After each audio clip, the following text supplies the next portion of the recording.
I had to first realize what I was doing that was giving you a negative about me, that I didn't love Perception, yeah. you or had no care about you. That for me was hard. I'm like, oh, how could that even happen? But I had to look at myself. Well, how have I been responding? How have I been available? How have I nurtured this relationship? Especially we're family, and to me, a family is should be a close relationship. I know it's not for everybody, and I'm still working on some of those areas of my family that have kind of slipped away. But I desire to have that closeness again. So that was the first thing, and that was me, because I get to control how I respond to my family members, the people that God has put around my life, my friends, my neighbors, whatever. So that's just about me.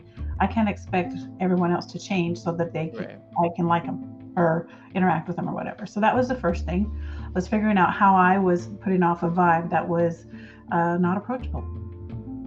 And that was hard for me to realize.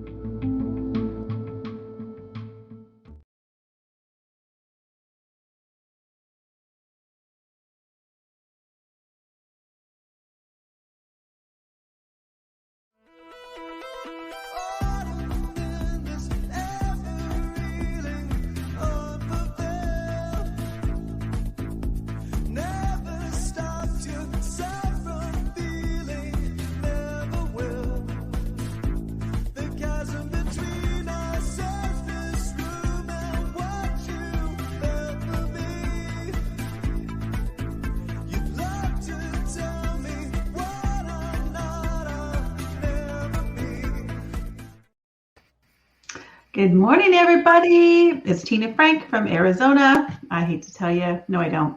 It's amazing weather right here, right now. So excited. It's going to be in the 70s today. And by the way, I'm the mature Christian woman, although that statement probably didn't say that. Christian woman as part of this conversation. So, and my co-host, amazing. Hi, everyone. Bonnie Violet here. I'm a transgender queer drag queen, and I'm glad that you all could join us today. It is in San Francisco. It's kind of nice too, in comparison to awesome. say like Chicago or Yeah. they're getting lots of snow over there. I heard that. My friend is from Wisconsin, and we walked this morning early, and she said it was like minus 20 there. And I'm like, oh my goodness, not enough money in the world. Right. It's weird. I kind of miss the weather. I miss, like, the thing that I miss about Chicago is like the full year of weather, because like you have a fairly intense winter and a fairly like a warm summer, and that's kind of it. But it's like the city's made to be cold, so like you leave from one warm place to another warm place, you dress appropriately, so it's kind of like whatever, but it's kind of like a hibernation state, I think. And then the summertime's like kind of manic. It's slightly humid, which is different because we didn't grow up right humidity, so that was a little bit to get used to, but it was and nice. We don't have humidity here either, which is amazing. I've gone to places during certain times of the year where there's humidity, and I'm like, oh my goodness. Yeah, when you don't grow up in it, it can be a little like I want to say oppressive sounds a little intense, but it can be yeah, it can be uncomfortable for sure. Yeah. Well, anyway, Nana, I've got great weather here. Right. Well, and then I moved to the not sunny part of California. Yeah, I was going to say, you guys have rain there most of the time, don't you? Or clouds at least? Well, it's, you just always have to carry a sweater or a jacket or, it's weird. We were joking about this yesterday because you'll still find yourself out like in a pair of shorts and like a little t-shirt, and then it's like 5:00 and it's like freezing and you're like, oh my gosh, I didn't bring any pants or jacket or sweater. Yeah. That's funny. So you always have to carry a backpack with some extra clothes in it. Kind of, and that's kind of annoying, but and then usually, like for me, I feel like half the time I'm carrying around all this extra baggage, if you will, that I'm not even going to access. So that's so funny. I used to that's one thing I know. I used to always I don't know if this says a lot about me, but I used to always carry around like with a bag and stuff everywhere I went, and in that bag I would have like just so much crap, and half the time I wouldn't even like open the bag where I went or like get into any of this stuff. And so I've really tried to not carry around as much Yeah. extra stuff. Yeah, I'm with you on that. Layering, I know that can be old school, but I guess got to tell you, I like to be able to put on my jacket or tie it around my waist or wherever I need to tie it. The other day I was walking, it was cold when we left, so I had a scarf on and I had my jacket on and I had some little, those little lightweight gloves on. So I put those on. So I had taken my gloves off and put them in my pocket. I went ahead and I loosened up my scarf because I was starting to get hot. Next thing I know, my scarf's off, so I tied it around my waist. Then my jacket zipped down, and I'm like, oh my goodness. Then finally, my jacket's off, tied around my waist. My scarf is tied around my waist on top of my jacket. I probably look like some sort of a clown walking down the street. But anyway, I try not to carry a lot of extra stuff either. It's crazy. Anyway, sorry.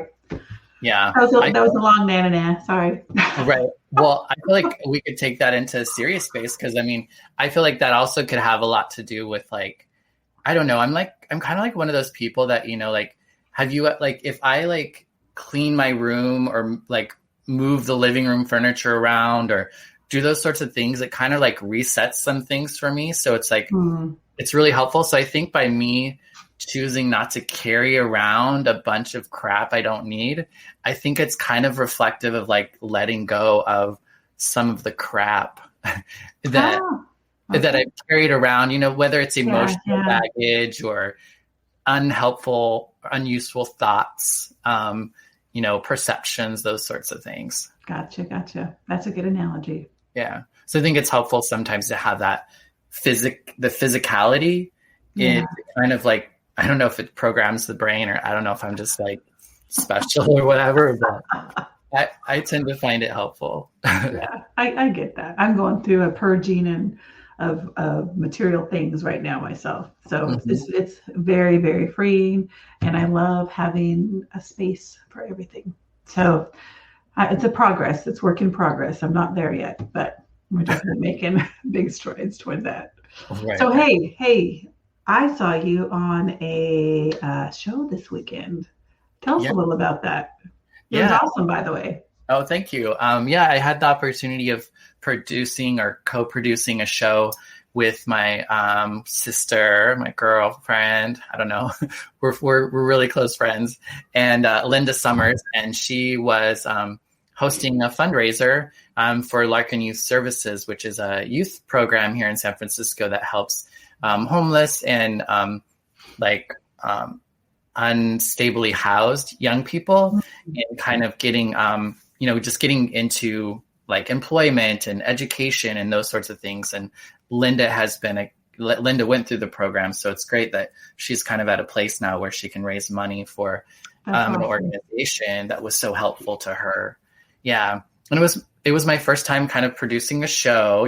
We do this thing, and keep it fairly simple. Sometimes we put like the little framework and stuff, but this was a little bit different with just transitioning from like one performance to another performance. And you guys had a lot of talent on there.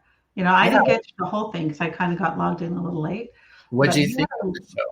I thought it was good. I thought Linda did a great job hosting. And everyone I thought did a really nice job with their performances. So I hope you guys were able to raise some money. I don't know how long it lasts, but I think it's awesome. Yeah. I'm sure that they made some coin and we definitely had a good time for sure. Yeah, it looked like you guys were having fun. Have you been to too many drag shows? I haven't been to a lot. And I have to be honest, a lot of the ones I've seen have been video. I don't know that I've maybe been to one or two. Well, you and I went to one. Yeah. Back when I first did drag really like a couple of times back. Gosh, I was like 20 because I wasn't old enough. I wasn't old enough to drink in the bars, but I could perform. Yeah. And were you a server there too? Yeah, I was a cocktail server at the Park Bar, and that's where I had to. Well, they had like this at the time. They called it like an opposite sex day, which we might call like, I don't know. We might call it something different today. Yeah. But basically, if you were assigned male at birth, then you like dressed in like femme drag, and if you were assigned female at birth, then you would dress in more masculine drag. And so I kind of had to do that for work, and I did the first time I did it, I looked a little bit like Jennifer Grey Okay. from Dirty Dancing, like Okay. Yeah. before the nose job. um, but yeah, but then after doing that, then like, a club owner asked me to then perform at their show, and I didn't really even know what I was doing. And that was back when Britney Spears was hot and Yeah. Christina Aguilera. I think you saw me perform Genie in a Bottle, right? I think so. Yeah. And I had like this little silver outfit. Yeah. That was funny. Yeah, I remember. Yeah, that was a good time. So it's been a while. So it was cool. I was able to log on, so that made it really comfortable for me. I was in the middle of some of the things that I was doing, and I just sat down and took a break, and I really enjoyed the entertainment. So it was good. Well, and San Francisco drag has kind of, I think, its own little like flavor too. You have a lot more of the kind of, Were all those performers from San Francisco? I thought there was some from other places, but I could be mistaken. Yeah, no, actually, I do think they all were like Bay Area. Okay. Yeah. So. Oh, cool. Yeah, and I bet the drag shows that you're in the Bay Area then are pretty amazing. Yeah. I mean, there's lots of really great drag, and San Francisco tends to have a little bit more of an edge to it, maybe, or a punk. I don't know, I feel like they try to like bend the gender and kind of break the rules a little bit. Gotcha. Not that there's really rules to drag, but some people kind of, might choose a certain way. Yeah. Well, hey, I didn't watch Super Bowl, and I know you mentioned you didn't either. So I don't even know who won the game. Do you have any idea? I know that Tampa Bay won. Oh, okay. Yeah, All right. The Buccaneers, which was also, is it Tom Brady? Oh, he's like a quarterback. He won like his 7th Super Bowl, I think, or something like that. Yeah, you know what? I think that's the guy I don't like. Because didn't he cheat one time when he was with the Patriots? Didn't he like deflate the balls or is that guy? I think he deflated the balls. I was really kind of mad that he got to keep his Super Bowl ring. Yeah, that sounds a little scandalous. Yeah, I was like, come on, if you or I would have done that, we'd have been in big trouble. Right. I've never heard of it. Anyway, I think that's the same guy. So yeah, I would have voted against him then, just on principle alone. Right. Yeah. I don't know much about him or football, really. Well, until this year, I usually watch it because of the commercials. Right. And I heard there weren't going to be a whole lot of commercials. So if someone is out there and you did have a nice, fun commercial, give me a link because I'd like to watch it. I didn't watch the halftime show, which I had intended to log on because I wanted to hear the poem. And I missed it. So I'm going to have to go out online and find it. Yeah, I'm sure you'll be able to find it all on YouTube. The way things are anymore, it's like you don't have to watch anything as it happens. I know. I don't know if that's good or bad. Yeah, I mean, it's kind of nice in some ways because at least you can see it. Otherwise you just kind of go without. But remember when we used to have to like schedule our time? It's like, oh, it's Wednesday night at 7:00. I got to get home so that I can watch like whatever. Yeah. I remember that. And I don't miss that at all. I love being able to just find whatever I want and get it going. Right. Hi, Herdin' Cats. Herdin' Cats for you. Says, knows nothing. Yeah. I know, right? I was like, that's okay. Herdin' Cats, just because some folks only listen to this audio. We're laughing because we read the comment, but Herdin' Cats for you says, I know nothing about Tom Brady's balls either. Somebody always has to go there, right? It's all good. And speaking of, folks, if you are listening to us, feel free to, say things to us. If you'd love to hear us talk about something, that would be great too. We actually were kind of like, this morning we're like, what do we talk about? Because we hadn't really been super into the news or like what's going on. So it's like, what's new to talk about? Yeah. It's going on in the world. But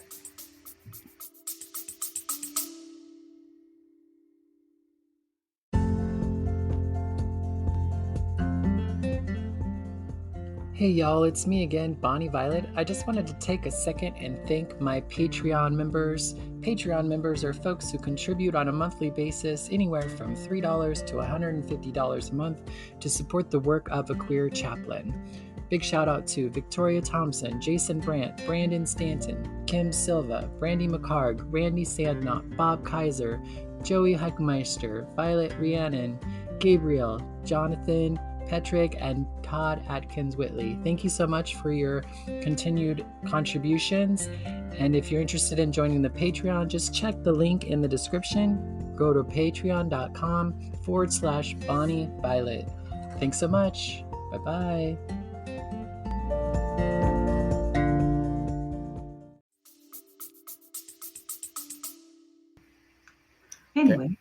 Anyway.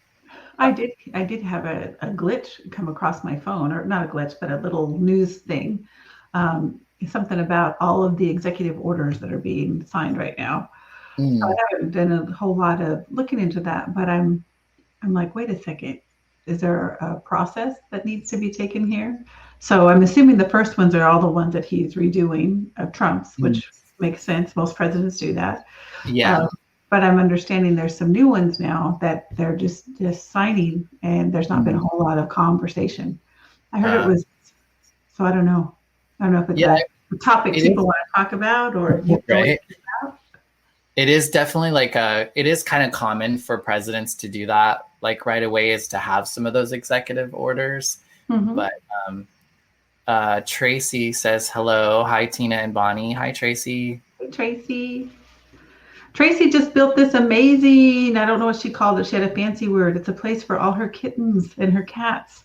She rescues cats in Tucson, Arizona. And she built this beautiful space all by herself. I was so impressed. She's awesome. So thanks, Tracy. I know. I wonder if Tracy would have anything in common with herding cats for you. How interesting is that, huh? It's a catio. A catio. Okay, I knew there was a word. I'm thinking, I wish she had something. It wasn't. So that is cool. So she did a great job. She even built the cat trees inside there in the shells. It's pretty cool. Oh, nice. That sounds really interesting. Yeah, her cats are really spoiled. It sounds like to me. But hey. Yeah. Hey, pets do so much for people. It's like why not treat them, like better, I guess, and create things for them. I've noticed that a lot of folks in COVID and shelter in place, are getting pets. Have you noticed that? Yeah. Herding cats says meow. Meow back at you. But yeah, I've noticed, and my roommate, she's actually getting a dog here, which will be nice. I grew up around pets, so that was cute. But as an adult, I haven't had many, except for when I was in serious relationships, I guess. My ex-husband and I we had a couple of dogs. I had a Bella with Travis and a Bella with Dustin. Two different dogs, same name. I'm finding I don't know if it's because we grew up around animals, that I never really wanted pets. My husband though loves cats, and when we got married, he had dogs and cats, and so we've always had a cat. And now, oh my goodness, we got this sweet little cat, and I think I talk to that cat more than I talk to people. Yeah, it's so crazy. Yeah, well, and she's, they're going to be nice to you about it. They're not going to. They might snub you a little bit, but they're not going to call you names or nothing. Tracy says, yeah, this is, she says it's her first time listening. So thank you for joining us. And she says that, yes, our adoptions are up. We can't keep them in the pet store. Awesome. That's a good problem to have. Yeah. I just hope that it kind of stays that way, because, I would just hate that everyone gets back to being busy again or whatever. And then, they start they give up their pets or whatever. I don't know. I'd hate to see that happen. Yeah, me too. But maybe it'll cause people to maybe change their lifestyles. I know that's what's kept me from having in particular, a dog. It's I just don't have the time nor the lifestyle that would be great for having a dog, at least, I don't think. Yeah. Hi, Landa Lakes. Landa says, if we go into politics, what's your thoughts on the complicated realities of the idea of a forgotten white working class? Hmm. Hmm. I just need a little clarification on forgotten, that it just goes away, or I don't know. I'm happy to address and talk about it. Okay, that'd be great. Maybe Landa can clarify that a little bit. Yeah. What are your thoughts on the complicated realities of the idea of forgotten white working class? I'm not sure. Yeah. I think we're always going to have people out there working. That's just how the world runs. People going out there and doing their thing. So I just need to understand the forgotten part. Yeah, well, I mean, I feel like a lot of the times you might not hear as much. I don't know if this is where Landa's going or not, and but like I don't know if it's the idea that we might not hear as much about. I mean, I feel like in a lot of the conversations nowadays, we might be talking more about the struggles of POCs, like people of color, and maybe not talking about as much of like white poor people.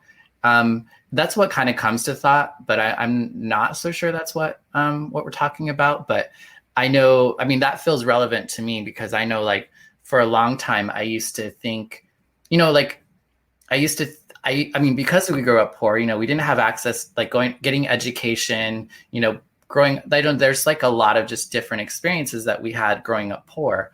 And I used to think like, oh, well, my struggle is the same as a person of color's. And what I've come to realize is that's not the case. Like there's other layers to it. So Landa did add a little bit more clarification. Okay. It's primarily the rural people that often feel they are forgotten and stereotyped. Exactly. Okay. Yeah. Yeah. I mean, it's the idea of kind of like, I mean,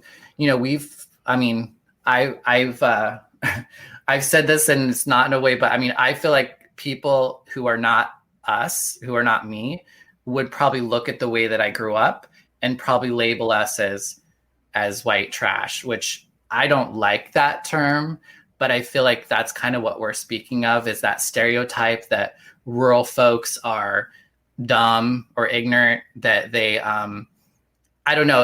It's like that kind of mentality that comes up around, I think, different things.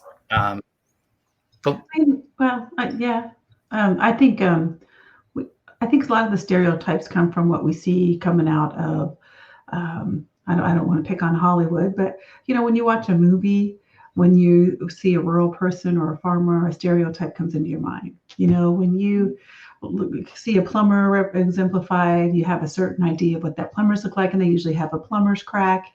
There's those types of stereotypes, I think, that are potentially could be talked about. And I think you're right. There is a lot of stereotypes that we have been, programmed. Just because of the culture that we live in. And I think they need to go away. Right. I think people are people.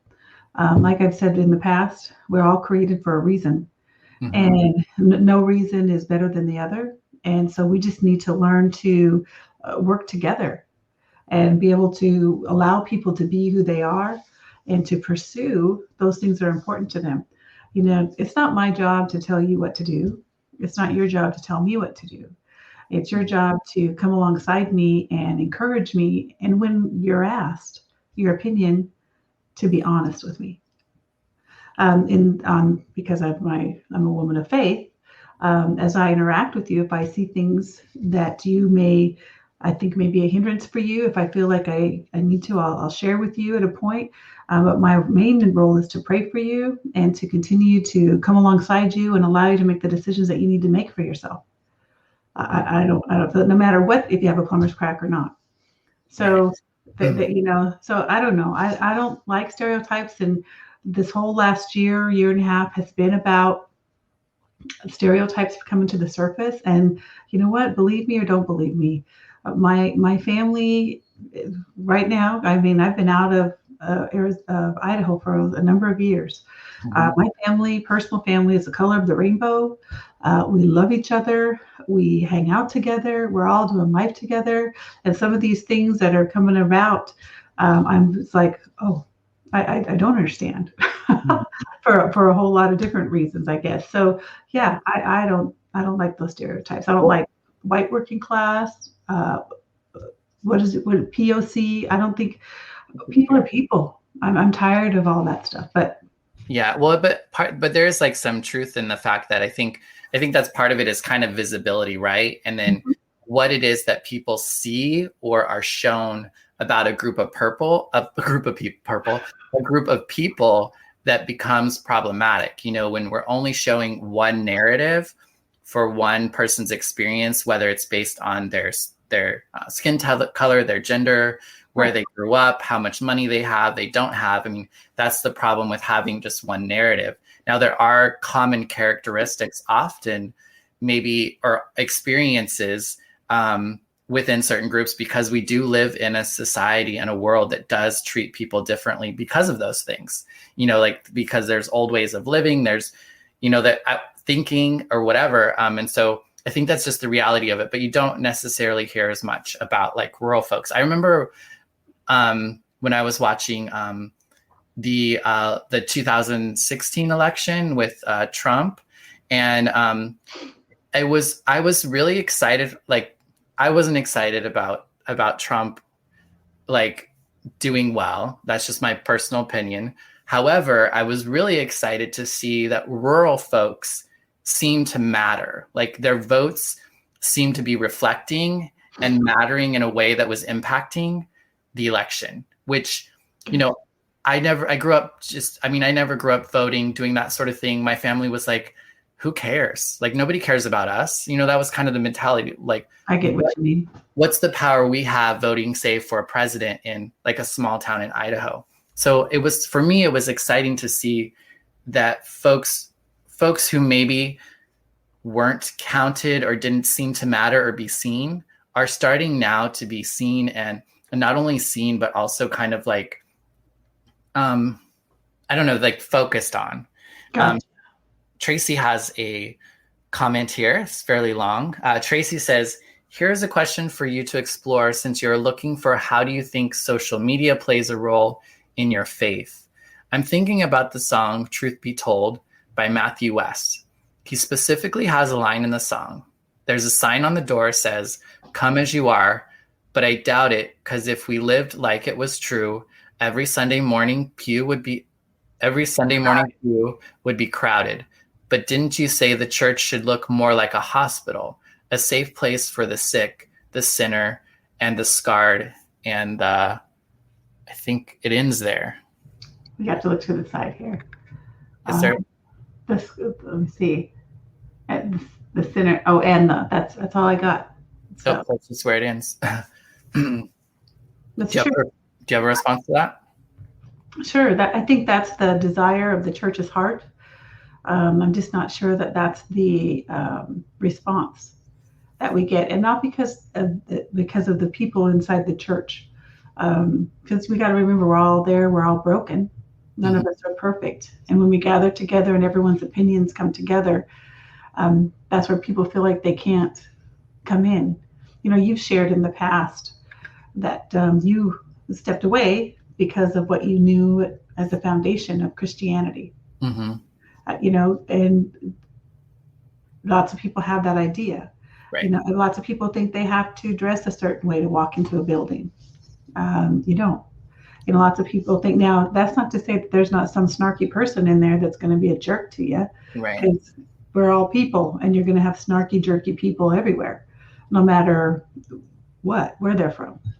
So we just have to decide that we're going to be there and be there together for one purpose. Go ahead. But there is kind of a culture of some church, I would say, like the big church, right? So, again, it's kind of a generalization that for a long time, you know, you would be treated differently for those sorts of things if you were even allowed in the space, or, you know, you did have to do certain things, or you weren't allowed to do communion, or you weren't allowed to participate in certain aspects, or you couldn't be in the temple, you had to be in another area, or, so I think also it's more about like, because I feel like church has always been helpful to take care of the sinner in a way of trying to save the sinner or like change the sinner, but trying to change parts of people that are not a sin. Somebody's sexual orientation, somebody's gender identity are not sins.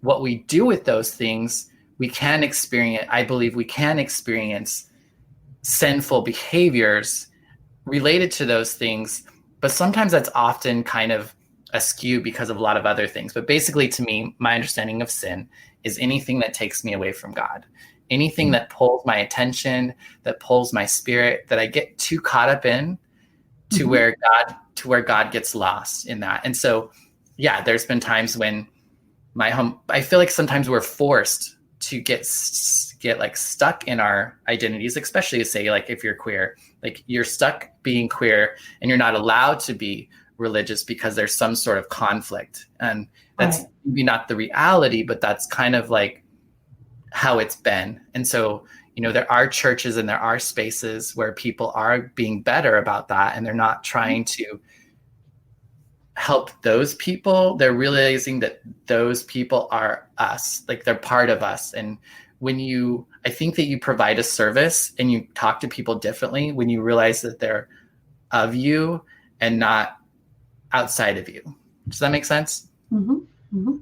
I think you give good description of the stereotype that Landa was talking about earlier. There are stereotypes all the way around us. So, but I agree with you on your definition of sin. I agree with you. And I believe that there's a lot of churches that play church really well with a lot of, and live out those stereotypes. Right. But you're right. The church, we have to remember, is not the building. The church is each one of us.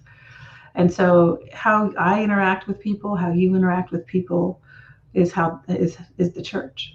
And the only thing that makes you and I different is the way we pursue God. You know what I mean? And that's unique to us by design. Right. Because God made us all unique in design. And so none of us are perfect. We all have sin. And so that pursuit towards God is what pulls us closer to Him and allows us to expand in our ability to love, our ability to be kind, our ability to accept one another. So when I go into a building that just so happens to have a sign of a church on the outside, and I run into things, I try to always give grace because I know I'm really broken myself. And if I notice in something, I try to make it a point to pray for that person, and if given the opportunity, get to know them a little better to see where they're at. We all have hangups, so we got to work through those, and that's where the importance of being able to come alongside one another is so important. Yeah. Well, and I think that's like the big thing. It's like, for me, I feel like what church does sometimes is it gets in the way of people connecting to God. Like for me, I feel like for me, it's been helpful just to go straight to the source. I just go straight to God. And I don't have to worry about any middle people. Unfortunately and fortunately, many times I'm challenged to connecting with God on my own. And it is helpful to have other people in my life to help facilitate that when I'm in a space that I'm not able to kind of like do it on my own or experience it on my own or what have you. So I think that's the problem is I feel like a lot of times I felt my experience in church only took me so far. It taught me how, I don't know, I guess it just, until I really had to come to rely on God, and like had a relationship with God, then I can go anywhere. Like I can go into any church and I can go any place, even if they don't like me. Yeah. Because I know where I'm at in my relationship with my understanding of God and all that sort of stuff. Yeah. just to kind of end the rest of Tracy's statement was, and the prodigals like me, social media highlights these false lives. Mm. Yeah, I think social media can definitely have that. It can kind of highlight folks. It can highlight. It's really interesting because I think it can highlight some things that maybe we wouldn't want highlighted in the way that it is. Right. However, one of the things that it also does is it also creates opportunity for more visibility for people and ideas that maybe wouldn't ever really come to at least mainstream. You know, I have a whole mix on social media, quite frankly. Well, let's talk about it. Social media can be very, very staged. Very staged. Totally. You know what I mean? I don't follow people that all I see are staged pictures. Their life is perfect. They never have anything going wrong. Their hair is always gorgeous. Their children are always, you know what I'm saying? I don't want to do life or participate in life with those folks, but I also don't want to be around that person that has an emotional response to every little thing they see on social media, because I think that we have those two extremes. So social media can be used for a lot of things. You know, people use it for marketing, for selling products, for doing those things. You know, we use it right now to get our message out and to hopefully share and empower people to take some steps to rebuild some relationships that they maybe have lost because of decisions that they made. And I want you to know, just any decision, not just particular decisions that we've gone through, but any decisions. Our relationships with our family is very important. So I get all that, but I am very picky about what I look at and what I allow come into my feed on my social media. Hence the reason why I don't have anything to talk about as far as the news goes, because that is one of those feeds that I don't allow in, because I have to be honest, I don't trust a whole lot of the news right now. Yeah. From anywhere. You know, I'd rather hear it from people that I trust, go out to places that I know, or just be ignorant and have no clue. Yeah, I try to get a little bit of everything. Like I like to see and hear what other people are thinking and hearing. That doesn't mean I have to buy into it, and I don't have to be affected by it. And there are some people I'm okay with hearing that from, and from other folks that I'm not. So I think it's kind of helped me to challenge myself a little bit. I wanted to just say some of the statements because we have gotten a lot of comments. Stacy says, that's right, sis, and stay true to yourself. You always have, and that's what I love about you. Tracy says, yes, staged for sure, Tina, when talking about staged social media. Stacy says, amen. And Tracy says, I wish I had my life as together as my social media presence does. Me too. LOL. I am real and truthful online, but still the snapshot in the time that people see from many months ago. Yeah, that's true. That's a good point, Tracy. But I think, you know, I mean, I think just like with anything, it's like, I don't think removing social media, though, is the problem. I think in a lot of ways, social media can actually help reflect to you. Like if you're paying attention, you might actually, what is important to me? I can look and see what is it that those sorts of things. I'll be really honest with you. When I first got sober, and my lips are falling off. When I first got sober, I had a really hard time with God stuff because I felt like, my understanding of God at that time. And so prayer was something that was really hard for me. And so I actually, my goal was, and I did it on Facebook, but I was like, I'm not going to post anything that I don't really believe in and that I'm not really connected to. And so like, I would almost and I want to like be a person who encourages people to live their best life and to challenge themselves. And so I had to really and it was a good practice for me to be like, okay, so if I'm going to say this statement, that I don't know, that I have integrity, then I have to really believe that I have integrity, and I have to take the action to go toward that. And so it helped me kind of frame, and sometimes I would say prayers or put things out in the universe as like what I would like to experience or what I want to reach to and strive to. And for me, it was kind of my connection to like my higher self, to God, and to like the world as a whole. And that was through Facebook, like it's kind of embarrassing, but I feel like Facebook helped me have a better relationship with God and people. Like I said, social media can be really, really good. And it just depends on what you allow to come into your feed, in my opinion. Yeah. So, I mean, I have Facebook. As I've gotten older, though, I will say my priorities for my Facebook change because, some things I used to do on Facebook before are things I don't enjoy so much now. So as I've become more mature, I do different things. But, there's nothing wrong with any of these social mediums. There are a few things that I've seen over my, I'm going to say short lifespan, right. that I think can be a negative in addition to the positive. Mm-hmm. I don't get to have conversations with people as much as I'd like. Mm.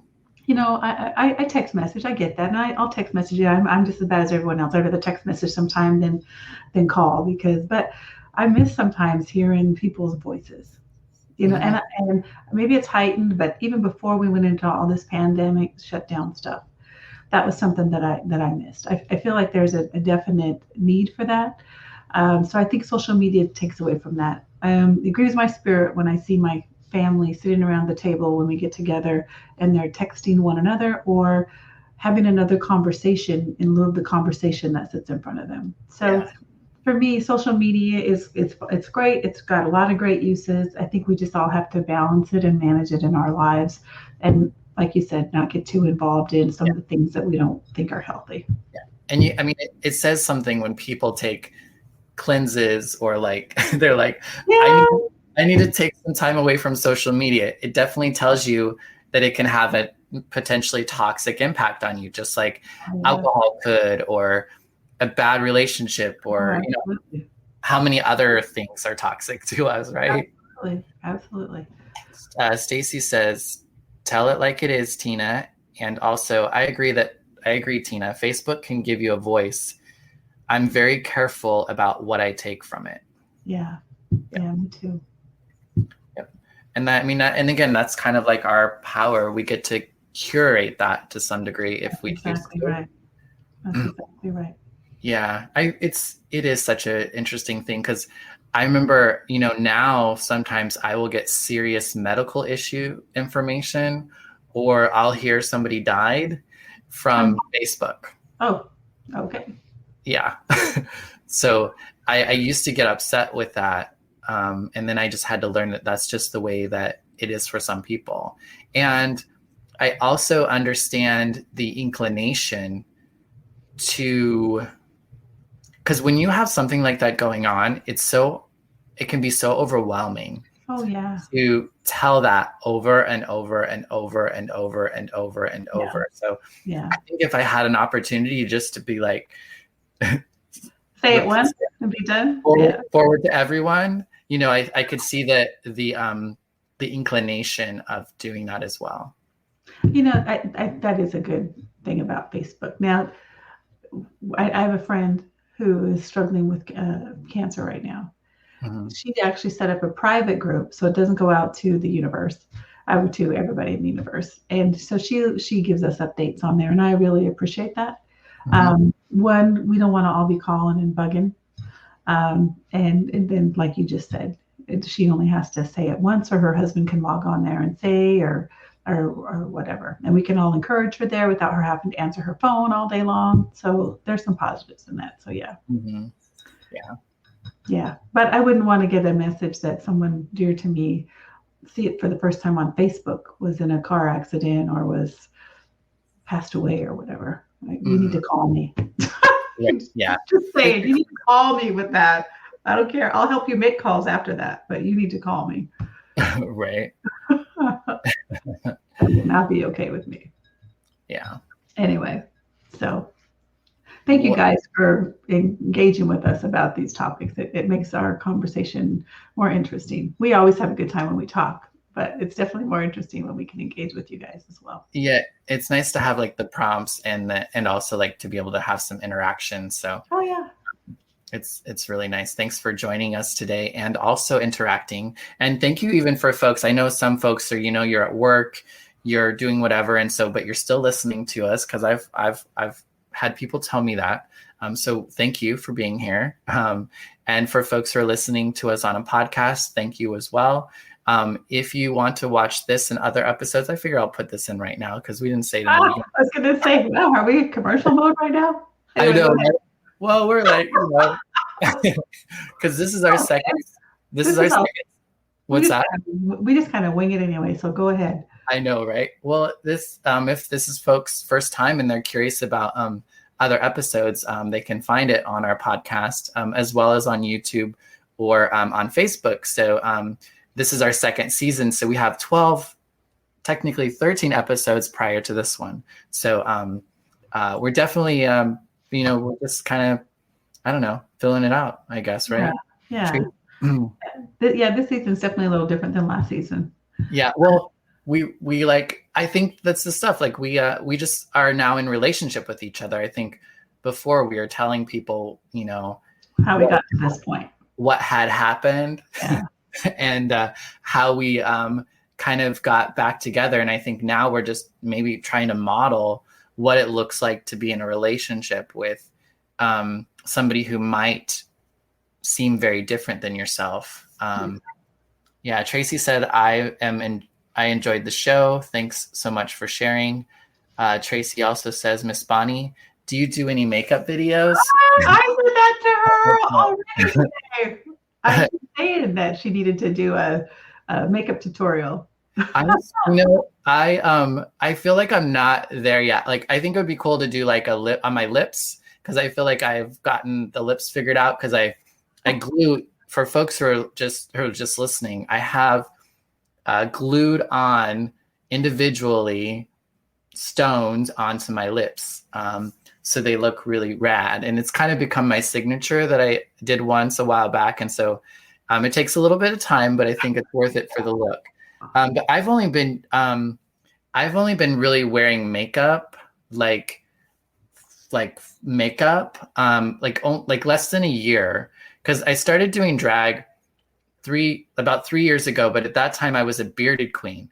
And so you didn't wear much makeup. And I also was like, not trying to be, I wanted to be different. So like I only used rhinestones and glitter and other materials that weren't makeup to like make up my face and my my look. And so now I'm trying to blend those two worlds together, where I now that I have some face, because I shaved the beard, to kind of learn some contour. And I glued down my eyebrows for the first time today, which is something to do just to kind of open your eyes up a little bit more.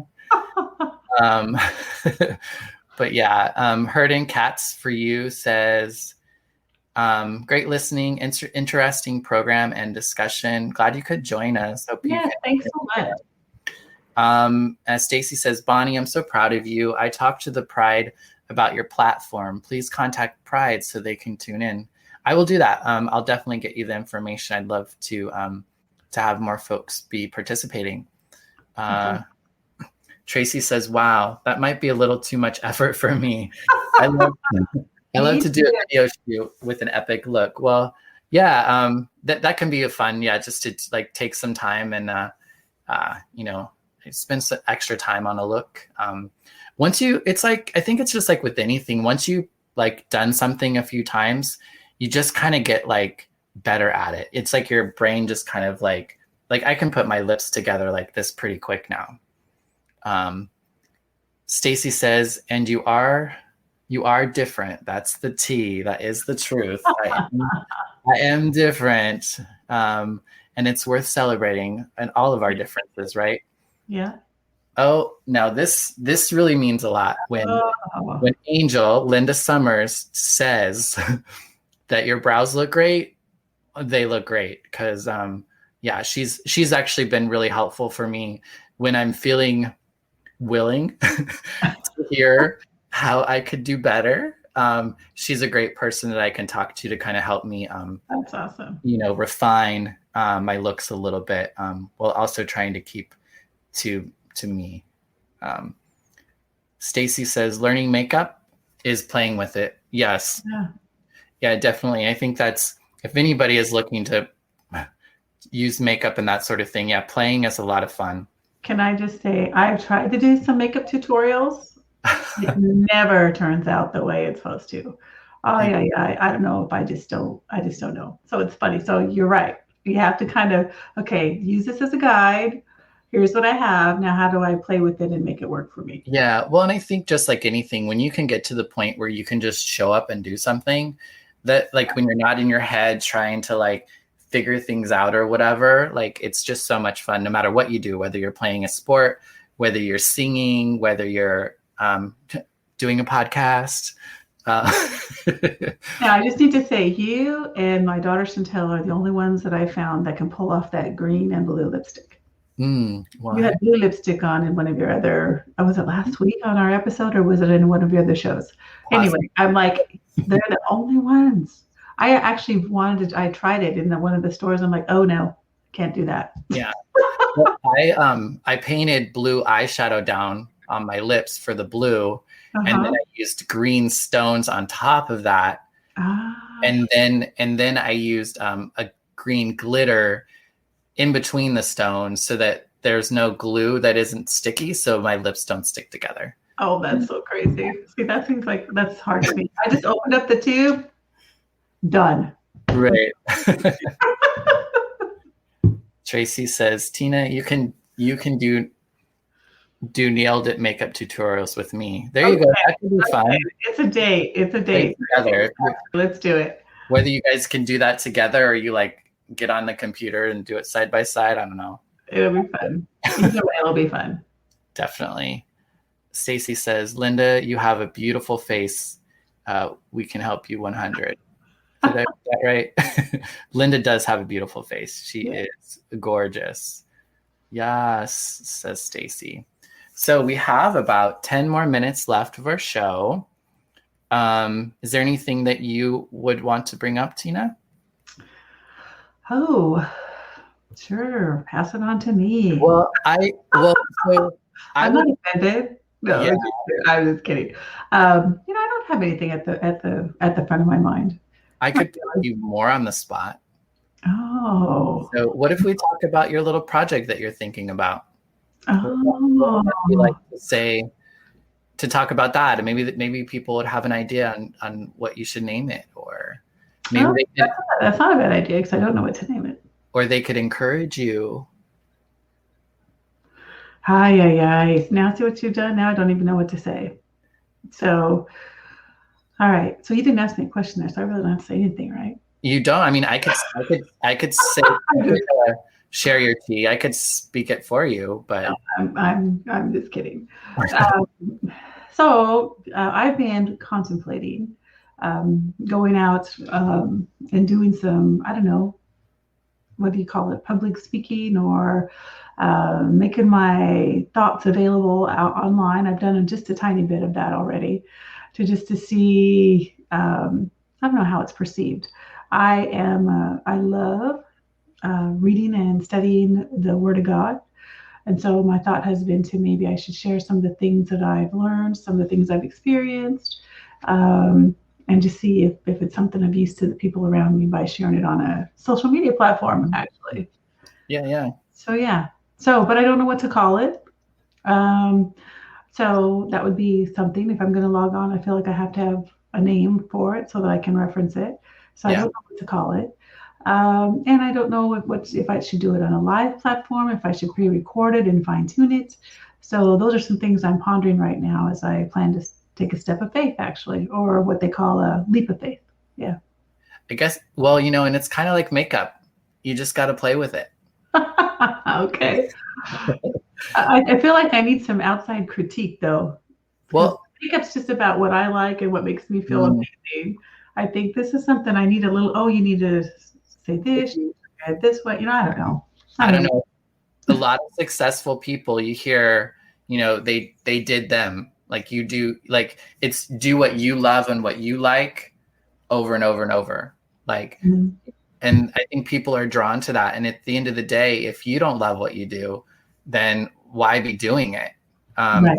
And I think oftentimes, I mean, I've seen people who are really into whatever they're doing. Like you might not like get it. You're like, I'm not really into doing that myself, but that person is very passionate. They're very connected. They're very like, you could tell that they're getting so much life from, doing that particular thing. And I'm excited actually to hear you do some Bible studies, and I think it would be really good for other people to get a chance to hear your wisdom. And, I'm always impressed with your ability to bring everything back to God and your understanding of the Bible and different things. And you're somebody who, you are a conservative Christian. You've said that. And there are plenty of other conservative Christians who would not be able to, be in the same space as me. And a person like me would not think that you would have anything worth saying, right?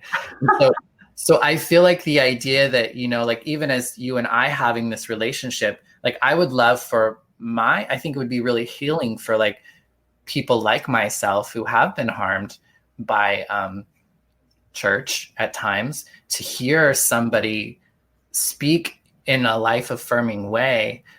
You know what I mean? Like, I think it could be really powerful and healing for, I think some people within my community who are looking to try to heal from, trauma and pain caused by a Christian community, to have somebody speak truth and healing and to somebody who's been in pain, like that can be really powerful. And you can help people like yourself, or other folks who are grappling with having people in their lives who are, maybe different, and, trying to find a way to be with them and hold truth to your faith and your understanding of God. Oh, thank you for saying that. That encourages me. Mm-hmm. So it's just taking that step. Tracy said, I would love that. You are super amazing. This project is perfect for you. And Stacy says, talking with Tina. Oh, that's so funny, because that's along the lines that I had asked my husband about. Yeah. And you had said actually talking with Tina. Mm-hmm. And then I had thought, maybe it should be just Tina. Mm. Well, and Stacy said I would talk with her.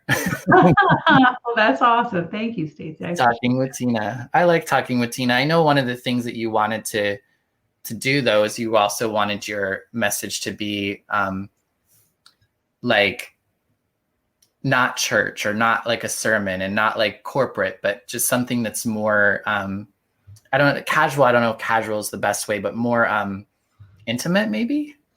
Maybe. I don't. There's so much sermons and Bible studies out there. I just want to be real. Mm-hmm. I have real life experience that has allowed me real life understanding, not only of myself, but of who I believe God is. And I think that might be valuable for someone. And I've always felt like my life is not my own. It was bought with a price. And so I don't want it to be just about me. I'm grateful that God has sustained me and moved me forward to this point in my life. But I know there's other people out there who are struggling with some of the same things, or that can learn from some of the same mistakes that I've made, or some of the same things, whatever. Mm-hmm. So I don't want it to be, I don't know. I just want it to be useful to God and useful to the people who are in pursuit of Him. Yeah. Well, I mean, I feel like sometimes I feel like that's the only thing we really have to offer is what our experience is. Yeah. Testimony. That's the only thing we know. Our testimony. Right? Tracy says suggested morning coffee with Tina. Oh, that's good too. That's cute too. I'm writing these down. Well, and I like the idea too that people are like, both of these are like people wanting to engage with you, rather than like you talking at them. It's more about let's have a talk, or let's, I don't know. You know what I mean? So maybe it's something more like this, with an open mic for people to just. Yep. Well, then you would have to go live. I know. So what do you guys think about that? Is this a good platform to do this, or is it something that's pre-recorded that people just listen to after? Well, I think, yeah. I mean, and it could be a combination. You could do the beginning of it could be like a lesson or a talk or a thought, right? Or however way you want to do it. Yeah. Start out with something and then have a time where you end up, talking with folks who come in to listen, or maybe even you have a guest or two who wants to talk with you about your lesson, whatever. I mean, those sorts of things. I mean, there's so many ways that you could go in that. Stacy says, amen. You just step out on faith. Amen. Thank you for that encouragement. Maybe I should have Stacy and Tracy do a Zoom meeting with me and give me some brainstorming ideas. There you go. Are you guys up for that? Stacy and Tracy. That sounds like a nice duo. I know. Next there'll be the Stacy and Tracy show. I know. Or the ACs. I don't know how they would say that. Stacy says, okay. Okay. She'll talk with you. Okay. We'll get you guys connected. Well, we're getting it right at that point of an hour. I don't like going more than an hour because then I have to edit for Instagram and she hates that. So thanks everyone who joined us today. We are here every Monday, wherever you're listening to us now. If you're live, we'll be here again next week at 10:30 a.m. Pacific Standard Time. If you're in Arizona, that's 11:30. If you're in Chicago, it's 12:30. And if you're in New York, you're 1:30. I just had to put it all out there. I was going to say, I'm impressed that you know all that right up there. Right. Tracy said, I would recommend looking to others you like and finding what you like about their programs, like Joyce Meyer. Okay. And Tracy also says, let's do it. She's ready to help. Awesome. Stacy sends her love, and we send all of our love to you as well. You guys, thank you so much. Yes. Do you want to send us out, Tina? Sure. So it is such a privilege, you guys, not only to just share this space with Bonnie, but to have you guys interact with us. So just know that we are blessed because of you, and that we want to encourage you as much as you've encouraged us. So have a fabulous day, and we'll see you guys next week. And play that outro. Splintered Grace Podcast is brought to you by A Queer Chaplain. Follow us on all of our social medias, Instagram, YouTube, and Facebook at A Queer Chaplain. Listen to us wherever you listen to podcasts. Subscribe, comment, like, and share. Feel free to tip us at Venmo, Bonnie Violet, and support monthly on Patreon. The song is original by Steven Sandnoff, The Chasm Between Us. Rest in peace, Steven.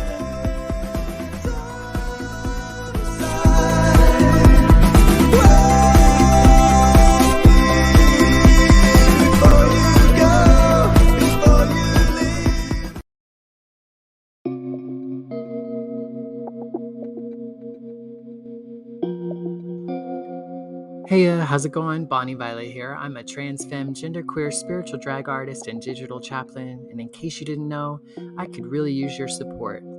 Engage, rate, subscribe, follow, comment, share this episode, book me to keynote, panel, guest on your show, or officiate your wedding or memorial, in or out of drag, collaborate, join the team, be a guest, make a pitch, sponsor an episode, join my Patreon, send me a tip on Venmo or PayPal. Just do something.